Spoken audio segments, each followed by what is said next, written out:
فأما الإنسان إذا ما ابتلاه ربه فأكرمه ونعمه فيقول ربي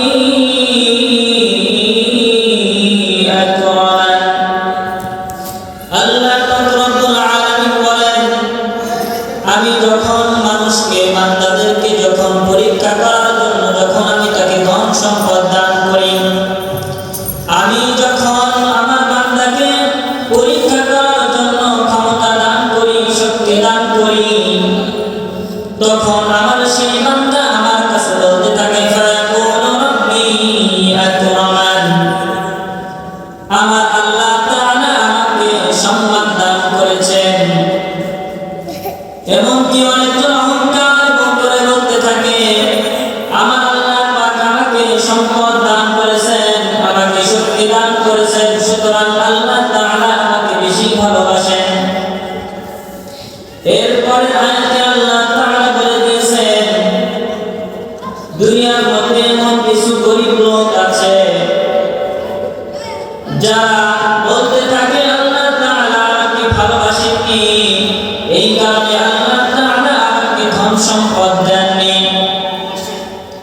মুফাসসিরিন ইকরাম বলেন, যখন কোনো বান্দা এই কথা বলে বা মনে মনে চিন্তা করে যে আল্লাহ তাআলা আমার ধন সম্পদ কম দিয়েছেন, এই জন্য হয়তো আল্লাহ তাআলা আমাকে বেশি ভালোবাসেন না। মুফাসসিরিন ইকরাম বলেন, এই কথাটির দ্বারা এটাই বোঝা যায় ওই লোকটি আল্লাহ তাআলাকে বোঝাতে চাচ্ছে আমি সম্পদ পাওয়ার যোগ্য, কিন্তু আল্লাহ তাআলা আমাকে সম্পদ দেননি। সুতরাং এই সমস্ত কথা আমাদেরকে চিন্তা করা যাবে না, কারণ আল্লাহ তাআলা এই দুনিয়াতে যাদেরকে সম্পদ দান করেছেন সেটাও পরীক্ষার জন্য, আবার কাউকে অল্প সম্পদ দান করেছেন সেটাও পরীক্ষা করার জন্য। আল্লাহ তাআলা পরীক্ষা করছেন আমি আমার বান্দাকে বিপুল পরিমাণে ধন সম্পদ দান করলাম, আমি দেখব আমার বান্দা এই সম্পদ নিয়ে সে কি করে, কারণ এই সম্পদের হিসাব আপনাকে ওই কিয়ামতের দিন দিতে হবে। এক হাদিসের মধ্যে এসেছে গরিব লোকেরা অধিক পরিমাণে জান্নাতের মধ্যে প্রবেশ করবে, কারণ ধনী লোকদের সম্পদ বেশি হওয়ার কারণে ওই কিয়ামতের দিন তাদের হিসাব দেওয়া কঠিন হয়ে যাবে। যেই সমস্ত লোকেরা ভালোভাবে হিসাব দিতে পারবে, সুন্দরভাবে হিসাব বুঝিয়ে দিতে পারবে, আল্লাহ তাআলা তাদেরকে জান্নাত দান করবে। সুতরাং এই ক্ষেত্রে বোঝা যায় যারা গরিব লোক আছে তাদের ধন সম্পদ আল্লাহ তাআলা কম দিয়েছেন, সুতরাং তাদের হিসাব কিতাবও কম হবে, সুতরাং তারা জান্নাতেও তাড়াতাড়ি যেতে পারবে। এই জন্য এইটা কখনোই চিন্তা করা যাবে না আল্লাহ তাআলা আমাকে ধন সম্পদ কম দিয়েছেন এই জন্য আল্লাহ তাআলা আমাকে ভালোবাসেন না, এই কথা চিন্তা করা যাবে না। আল্লাহ তাআলা আমাকে ক্ষমতা দেননি এই জন্য আল্লাহ তাআলা আমাকে বেশি ভালোবাসেন না, কারণ আল্লাহ তাআলা বলে দিয়েছেন কুলিল্লাহুম্মা মালিকাল মুলকি তু'তিল মুলকা মান তাশা ওয়া তানজি'ুল মুলকা মিম্মান তাশা ওয়া তু'ইজ্জু মান তাশা ওয়া তুযিল্লু মান তাশা বিয়াদিকাল খায়র ইন্নাকা আলা কুল্লি শাইইন কাদির। আল্লাহ পাক রব্বুল আলামিন বলে দিয়েছেন কুলিল্লাহুম্মা মালিকাল মুলকি তু'তিল মুলকা মান তাশা। আল্লাহ তাআলা বলেছেন আমি যাকে ইচ্ছা তাকে রাজত্ব দান করি, আবার আমি আল্লাহ তাআলা যাকে ইচ্ছা তাকে লাঞ্ছিত করি। মুফাসসিরিন ইকরাম বলেন এটার অর্থ হলো আল্লাহ তাআলা আমাকে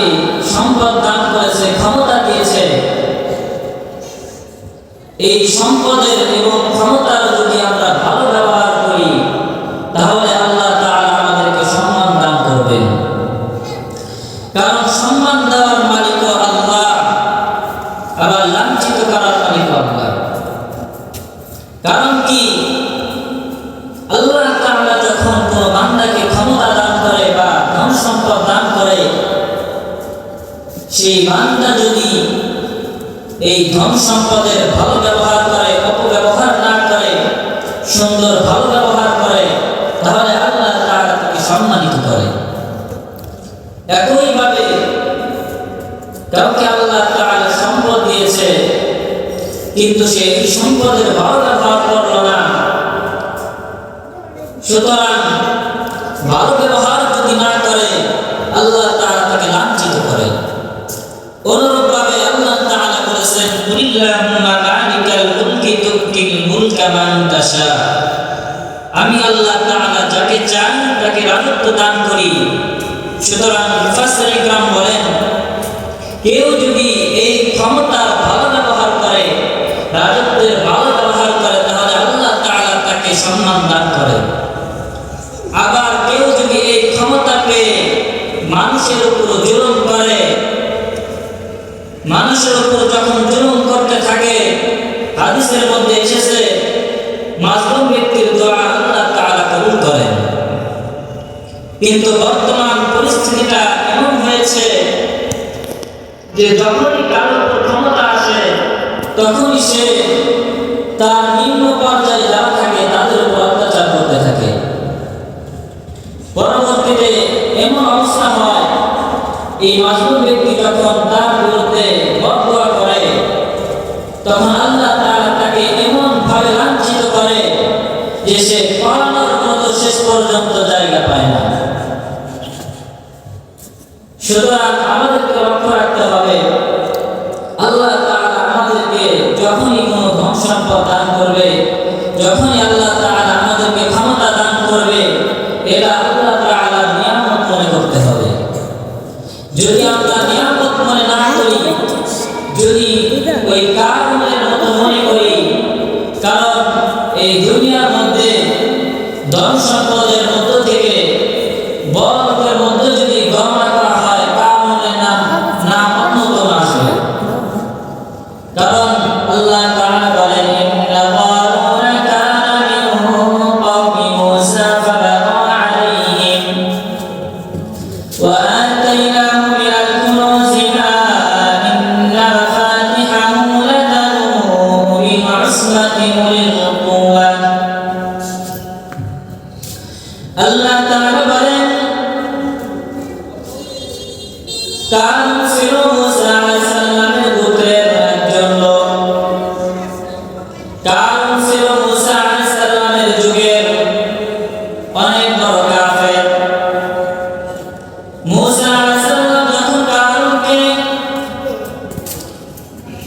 দ্বীনের জন্য দাওয়াত দিল, বলল, হে কারণ, আল্লাহ তাআলা তোমাকে যেই ধন সম্পদ দান করেছে, এটা তুমি দ্বীনের রাস্তায়, আল্লাহ তাআলার রাস্তায় খরচ করো।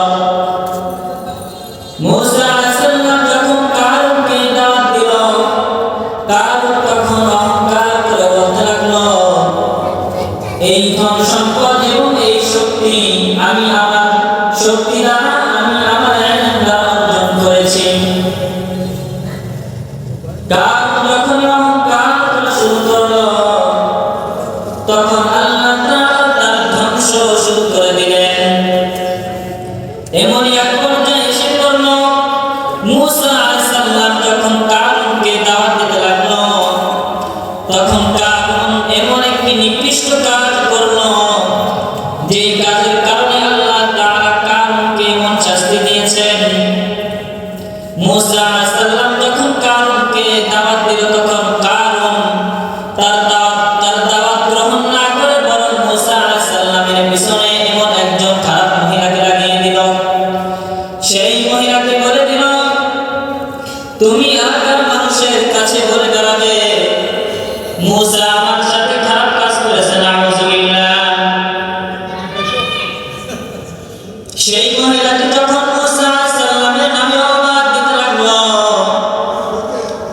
আল্লাহ তাআলা এই কারণে এবং কারণ যখন মানুষের উপর জুলুম করত, মাজলুমের বদদোয়া লাগার কারণে আল্লাহ তাআলা কারণকে এমন ধ্বংস দিয়েছেন যে মুফাসসির ইকরাম বলেন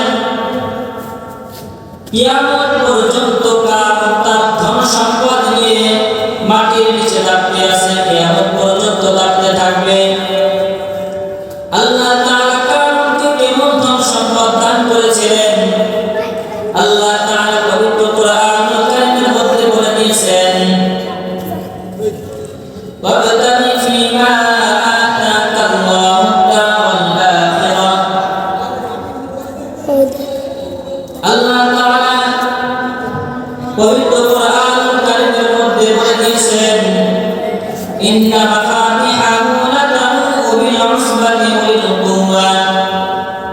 আল্লাহ তাআলা বলেন আমি কারণকে এমন ধন সম্পদ দান করেছিলাম যে ধন সম্পদের ভান্ডারগুলোর যে তালার চাবি ছিল,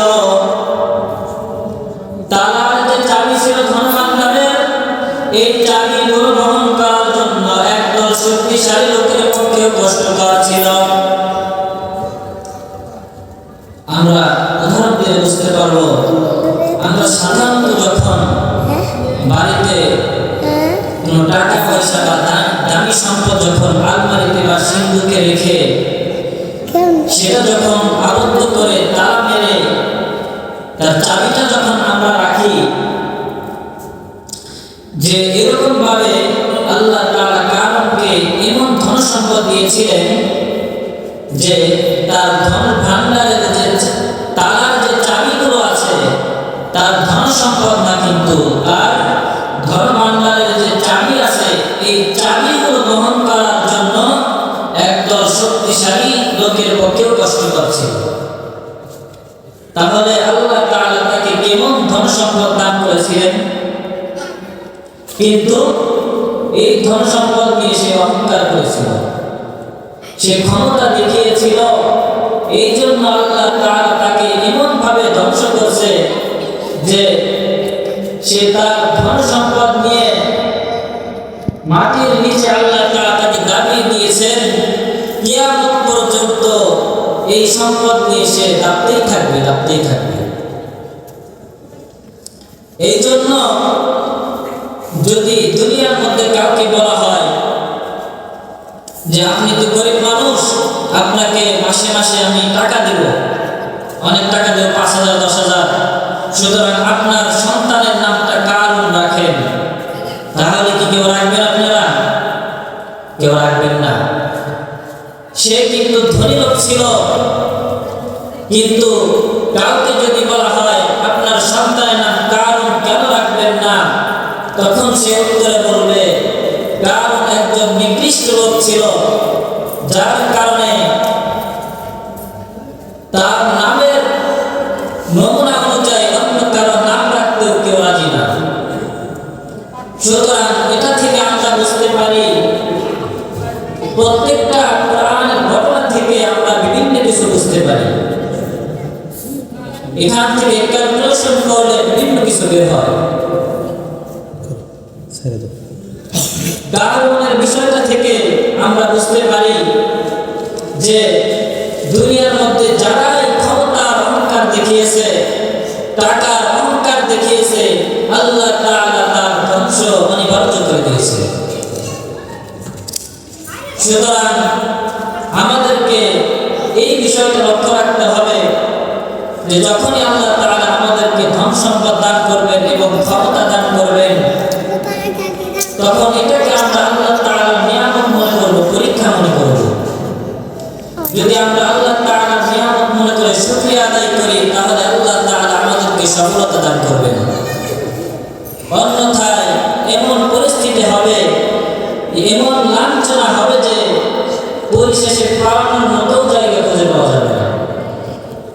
এই জন্য আমরা আল্লাহ তাআলার কাছে সবসময় শুকরিয়া আদায় করব। যাদেরকে আল্লাহ তাআলা ধন সম্পদ দিয়েছে তারা